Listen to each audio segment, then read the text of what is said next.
आता पोरी ऊन लागू नये म्हणून सनस्क्रीन लावून बाहेर निघतात. आता पोरायला ऊन लागू नये म्हणून ते त्याच्या कारला ब्लॅक फिल्म लावून बाहेर निघतात. मग आता शेतकऱ्याच्या पोरं नेमकं असं काय करायला पाहिजे त्या ट्रॅक्टरला की त्याला ऊन लागून. आता मी पण याच्या म्हणत आहे, पण माझ्याकडे एक जुगाड आहे, तुम्हाला मी ब्लॉगच्या शेवटला सांगतो, तरी ब्लॉग शेवट नक्की. तर आजचा विषय असा होता की मला शेतावर जाऊन रुटर करायचं होतं, आणि तुम्ही जर कालचा सायना सांगा जर ब्लॉग जर बघितला असेल ना तर तुम्हाला कळेल आम्ही डिझेल कसं आणि कुठून आणले. तर आता नेमकं मला हे पण कळण झालं नेमकं डिझेलची पंचायत अजून किती दिवस चालणार आहे. आता मला पण काय जास्त रात्री डिझेल नव्हतं भेटलं, फक्त एकच कॅन भेटली. एक कॅन मध्ये मला आता अख्ख्या काचा दिवस काढायचा होता, आणि एवढ्या डिझेल मध्ये फक्त लोह्यांचा काढा जवळपास अर्ध्यामध्ये जेवून टाकला होता. आता मी रुटरला जोडून डायरेक्ट शेतावर जर पोहोचलो होतो आणि लगेच रुटर पण करायला लागलो होतो.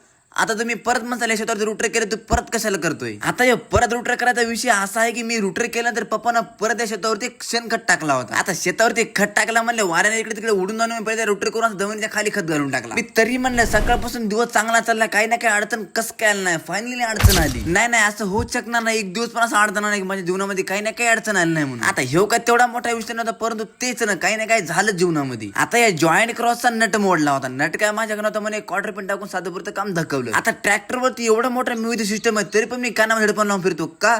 अरे कालपासून आपला टेप बंद पडलाय. फायनली आज तरी दुरुस्त करून मला भेटायला पाहिजे, नाही तर उद्या पण मला परत कानामध्ये हेडफोन लावून फिरायचं काम होतं. आता फायनली घरच्या शेतावर तर रुटर तर सगळं करून झालं होतं, म्हणून ट्रॅक्टर मस्तपैकी दुपारच्या पाऱ्यात आंब्याच्या सावली खायला लावून टाकली आणि निवांताची मस्तपैकी दुपारच्या पाऱ्यात झोप घेतली. आता जास्त वेळ काय झोपता नाही आलं, कारण काम अजून खूप सारं पेंडिंग बाकी होतं, म्हणून डायरेक्ट उन्हामध्ये ट्रॅक्टर येऊन कामाला लागलो. आता तुम्ही परत म्हणाल उपाय सांगितल्याने ऊन लागायचा, उपाय की पाय काय ना डायरेक्ट तोंडाला भांजायचं सरळ कामाला लागायचं. शेतकऱ्याचे पोरं भाऊ निबर दणकट असतं भाऊ, मागपुडी पाहत नाही, टॅनिंग गिनिंग त्याला काय कळत नसतं. आता इथपर्यंत ट्रॅक्टर मस्त झालं, परंतु शेवटला जे धुडला उलडा ना त्याच्यामध्ये मी एवढा पांढरा पडलो बस बघायचं कामच नव्हतं. आता तोंड तर बाजूला ठेवा, माझे पाय बुटरे एवढे पांढरे पडले ते बस मला विचार पाहिजे तोंड किती धुडला उलडा असं. बस आता आजच्या ब्लॉग मध्ये सगळं रुटर करून घेतलं. आता उद्या मला परत बेड मारते सगळ्या शेतावरती. आता मी बेड वाकडे मारणार आहे की सरळ मारणार आहे हे बघण्यासाठी मला फॉलो करू शकता.